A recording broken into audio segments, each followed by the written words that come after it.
అధికారంలో ఉన్నప్పుడు పదవులు అనుభవించిన నేతలు ఓటమి తర్వాత పత్తా లేకుండా పోయారు.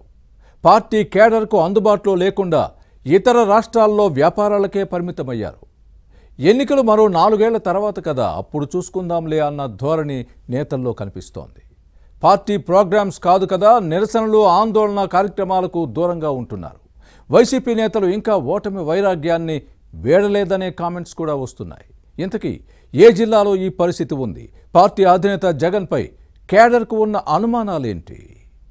Was the story? వైసీపీ నేతలు ఇంకా ఓటమి వైరాగ్యాన్ని వేడలేదు. అధికారం కోల్పోయిన తర్వాత ఉమ్మడి నెల్లూరు జిల్లాలో వైసీపీ పరిస్థితి దయనీయంగా మారింది. పార్టీలో ఎవరుంటారో ఎవరు పోతారో తెలియని దుస్థితి నెలకొంది.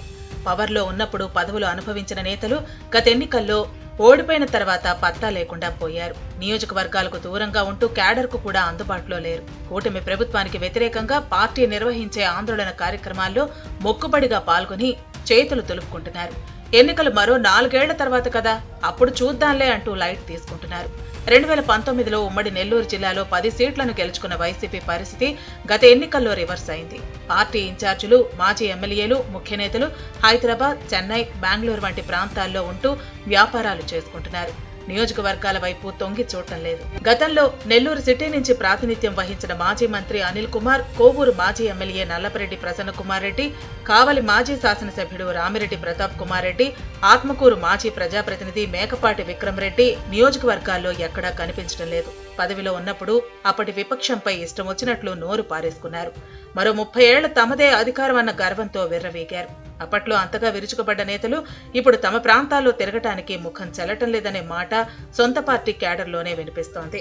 ఇక నెల్లూరు లోక్సభ స్థానంలో ఓడిపోయిన విజయసాయిరెడ్డి ఫలితాల తర్వాత ఇక్కడ అడుగు పెట్టలేదు. తాను నికార్సైన నెల్లూరు వాసిని, గెలిచినా ఓడినా ఇక్కడే ఉంటానని ఏడుకొండల వెంకటేశ్వర స్వామిపై చేసిన ప్రమాణానికి పాతర వేశారు. మాజీ మంత్రి కాకాణి గోవర్ధన్ రెడ్డి, ఎమ్మెల్సీ చంద్రశేఖర్ రెడ్డి నెల్లూరు జిల్లాలో వైసీపీని బతికించే బాధ్యతలను భుజానికెత్తుకున్నారు. పార్టీ పిలుపుతో ఆందోళన కార్యక్రమాలను నిర్వహించేందుకు నానా హైరానా పడాల్సి వస్తోంది. మాజీ ఎమ్మెల్యేలు, పార్టీ ఇన్ఛార్జీలు ముఖం చాటేస్తున్నారు. దీంతో వైసీపీ మనుగడ కోసం మళ్లీ మనమే అధికారంలోకి వస్తామంటూ క్యాడర్కు ధైర్యం నూరిపోస్తున్నారు.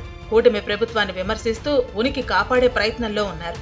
ధాన్యం సేకరణ సమస్యలు, విద్యుత్ ఛార్జీల పెంపునకు వ్యతిరేకంగా జరిగిన నిరసన కార్యక్రమాలకు క్యాడర్ నుంచి పెద్దగా స్పందన రాకపోవడంతో నేతలు డీలా పడ్డారు. దీంతో ఫీజుల రియంబర్స్మెంట్ అంశంపై ఈ నెల 3న నిర్వహించాల్సిన నిరసనను